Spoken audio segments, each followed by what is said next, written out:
we are. Welcome to another week of whatever this thing is called. Glad you're here. Hope yesterday was awesome. Hope tomorrow's even better. But we're going to talk today about how to win today. All right. We have Mark Violet. He's that guy right there. He's an attorney. Okay. No attorney jokes. We already covered that. But today I want to talk about AI because I think AI, watch this. Today we're going to talk about AI because I think AI is a thing that's going to be here forever. Now I wonder though, because they thought the Segway was going to be something that changes the way people travel. I don't think it worked out that way, right? Yep. I think EVs are going to change the world, but they haven't changed anything yet, right? Maybe Elon Musk's bank account, but outside of that, not much, right?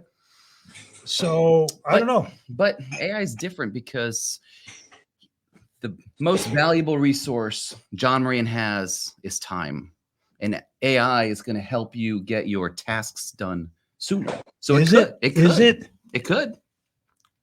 I don't know. Maybe. Could be everything they say it is. Maybe. And the reason why I question whether it will or not is simply because it's a tool. And if you know how to use the tool, yes. If you don't, a hammer becomes a paperweight, not what it was designed for.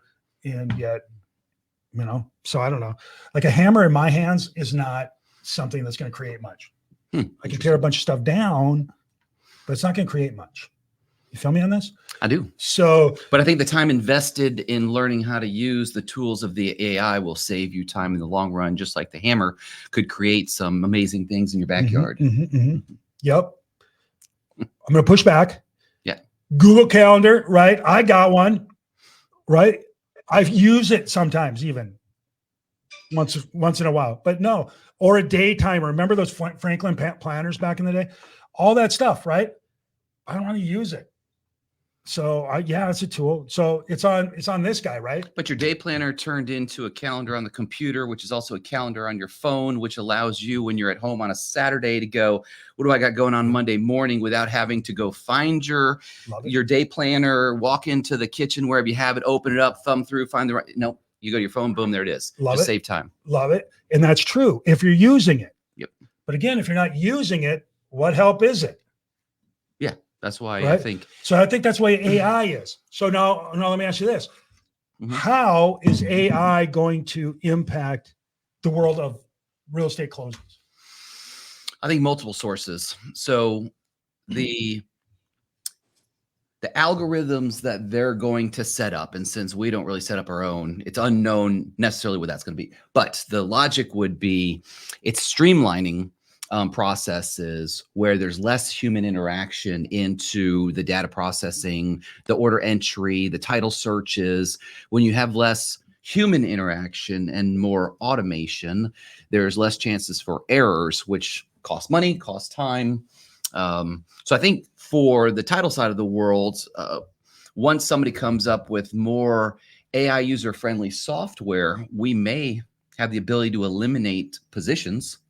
So it's coming. Which saves us. Yeah. I mean, they already have software out initially that alleges that it can do that stuff for you. Traditionally, I like to allow it to run its course, go through the bugs, do those kind of things before you jump in. And usually the kind of like the cell phone, the first one that came out was big, bulky, and very expensive. Kind of the same thing right now with the AI generated software. I don't know if it's bulky, but it's expensive right now. So you're planning for future use of AI to have an impact in your business, but we don't know what that is yet. That's all correct. It's all brand spanking new. Okay. So are you going to do anything proactively, or are you just going to see what rolls out?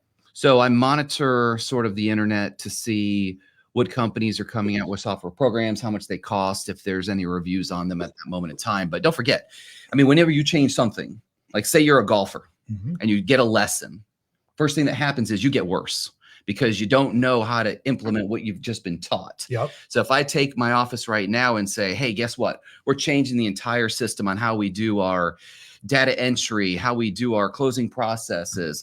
Everything's going to bottleneck for a little bit until everyone learns it, then we'll likely be more efficient. Yes.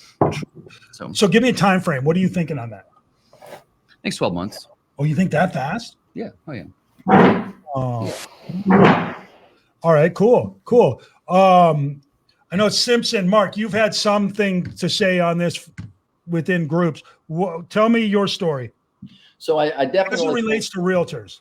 Yeah. So I think that, like anything, ChatGPT is going to be a tool, and the people who know how to use the tool the most are going to have a leg up on those who don't. And it's going to be a matter of efficiency, access to data, and speed of great content is going to be the key. Now, like anything, who's making the great content? Is it AI?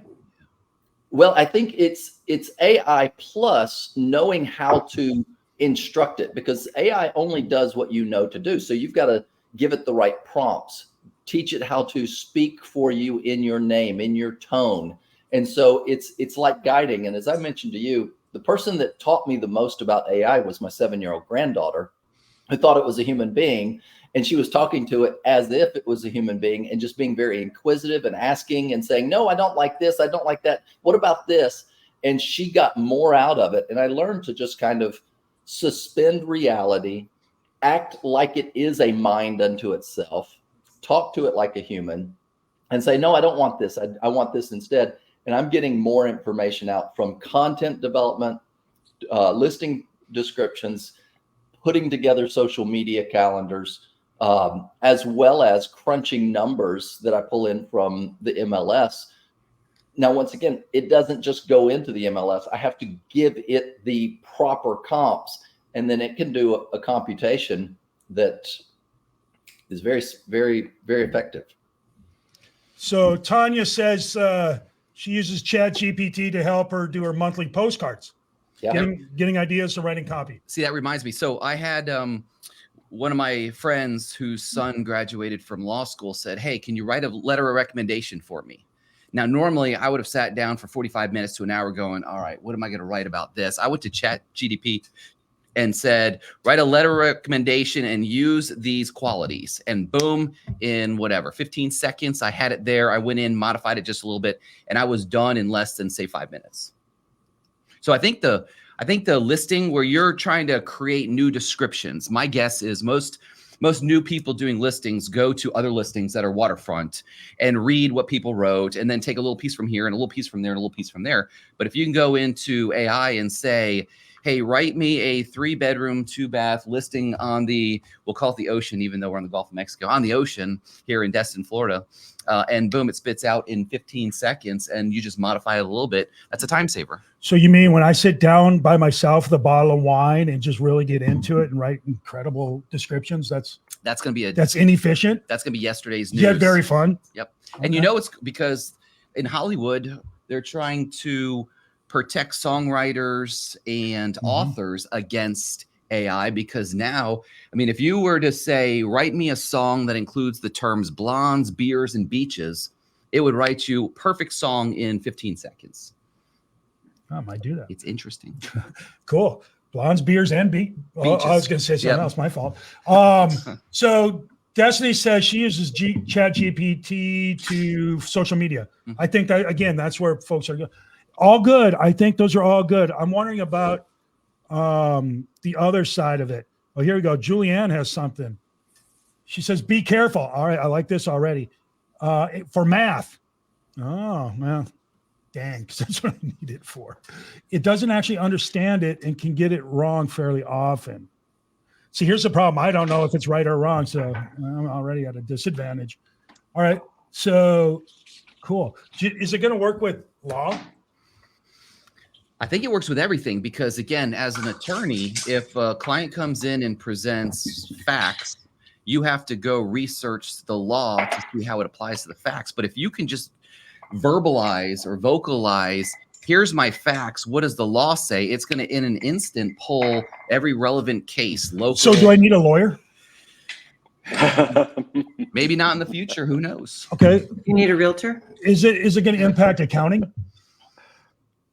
I think it's going to impact every professionalism in one way or another. All right. So let me ask a different question. Do I need an accountant?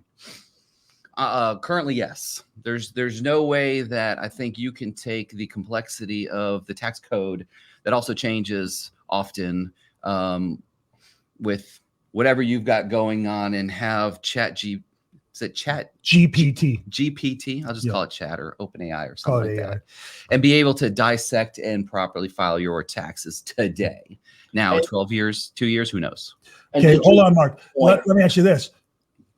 Do you go to the doctor? Well, can ChatGPT diagnose you? I think it can. The question is, is it missing something? I don't know. I'm asking you. Yeah. So here's my point and realtor, right? Then do you need a realtor? The way I kind of look at it is kind of like telehealth, right? It's fine to go on Google and search and, I have this rash, here's a picture of it and blah, blah, blah. But when it comes time to getting into it, don't you want somebody who actually has some sort of expertise specifically? I think it's you don't know what you don't know. How about that? So you can say you have a rash, you go to Google, it's going to say basically you're going to die. Anything you take is going to give you diarrhea and headache and this and that.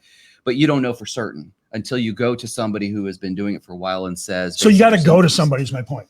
In order to get at the end of the road, is there somebody behind a curtain or at the top of the mountain, some human somewhere is going to give you the definitive? Is that true? I mean, yes to certain things and no to. So let's take school. Mm-hmm. It's always been our history. You send your kids to school and there's an English teacher, a math teacher. Now what happens? Most kids are homeschooled. Now we can take one person in theory, the mom or the dad, and they teach the kid all the different topics or however they do it at homeschooling. So does that mean teachers are no longer necessary? What if you can replace that homeschooling with an AI computer who teaches your kid and it's not a real person? Do we need teachers anymore? I don't know. Maybe not. I don't know. But where does AI get I call it data, but I don't know if it's data. Where does it get its information? Mark probably knows that one. Well, I think it's pulling from the internet, and it's only as good as the subset of data that's put in. But here's how I'd look at it. Garbage in, garbage out, right? Yeah. So you've got to deal with the proper brain, but how many years have pilots been using automatic landing and autopilot? Are you on an airplane without a pilot? Well, no, but you still want a pilot in the cockpit, but most of that flight is being done by computerization. Right, because I want Sully Sullenberger to land that damn airplane in the river. Right? And you want that radiologist who has AI at their fingertips scanning your brain scan to pop up something, and then the mind that is trained looking at that. But it's with intuition and whatnot. Totally agree. Totally agree with all that. I think it's going to be really good for research. I think it's really good for brainstorming. I think it's really good for a lot of that.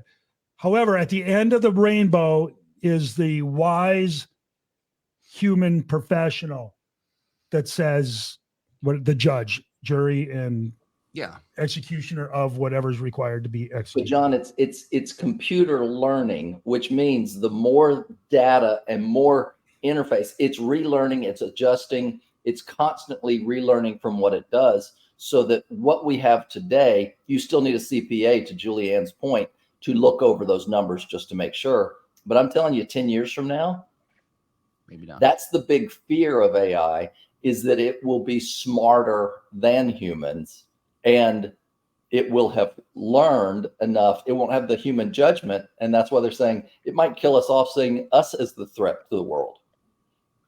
Yeah, I don't know if I'm in on that. John, either, have you been in a Waymo before? Have you ever taken a ride in a Waymo? No, I have not, but I am familiar with it.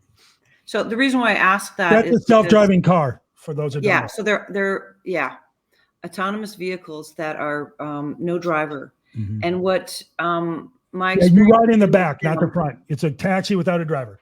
Yeah, exactly. It's like Lyft or Uber. You order them, you download an app, and you ride in them, and you can see on a little computer screen. You get to pick your temperature, the music you listen to.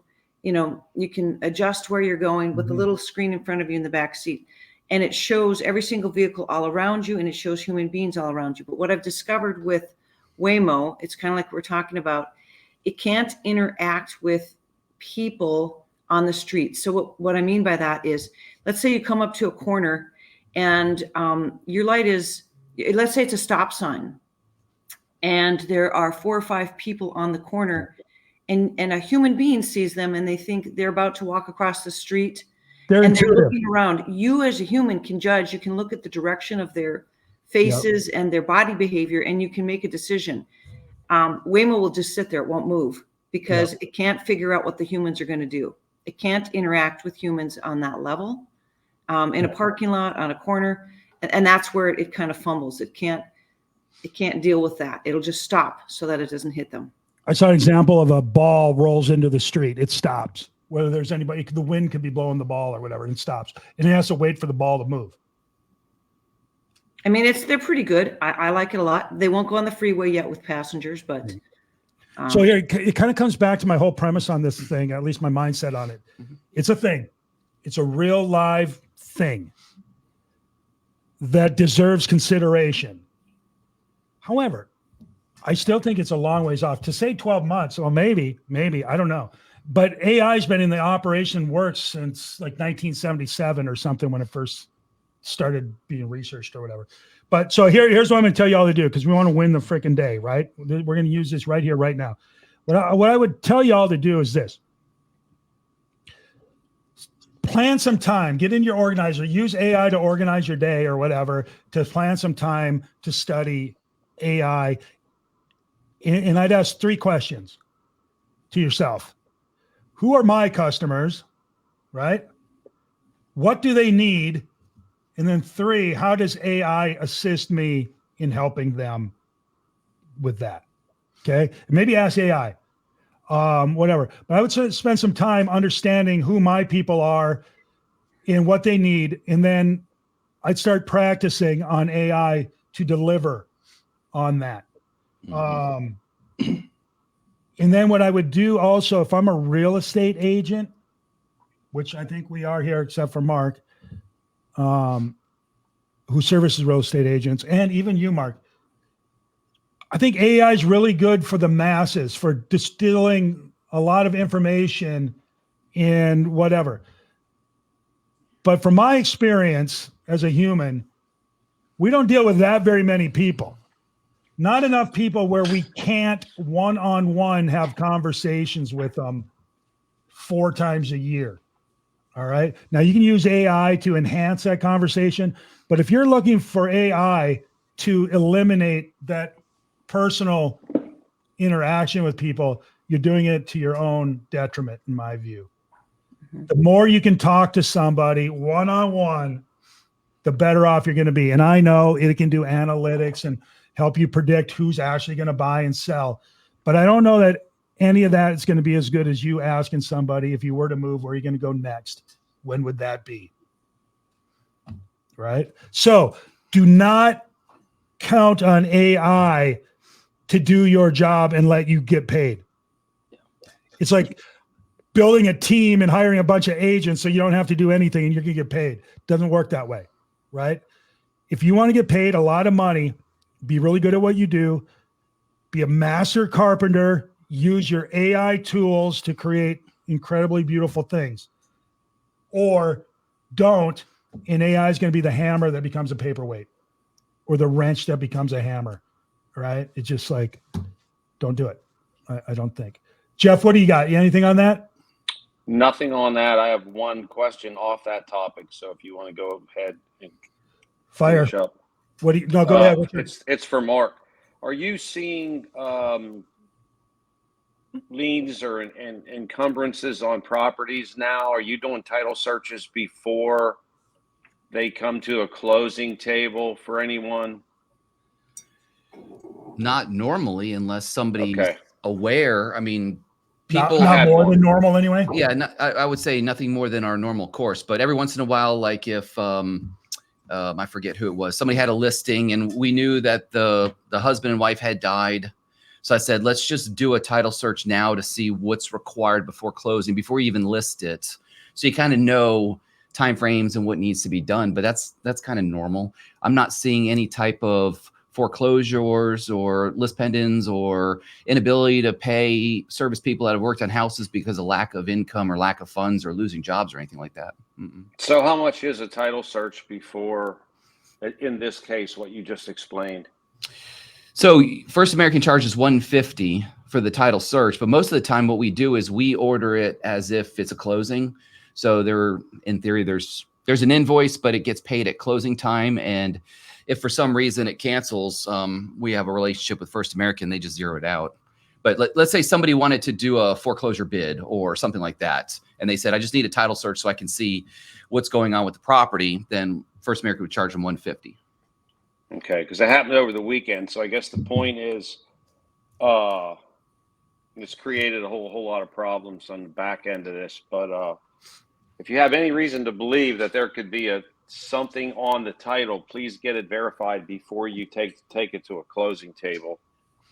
Yeah, we do. And every one of our closings, the day before closing, we do what's called a title update. So First American goes back in and checks the public records just to make sure nothing's been recorded.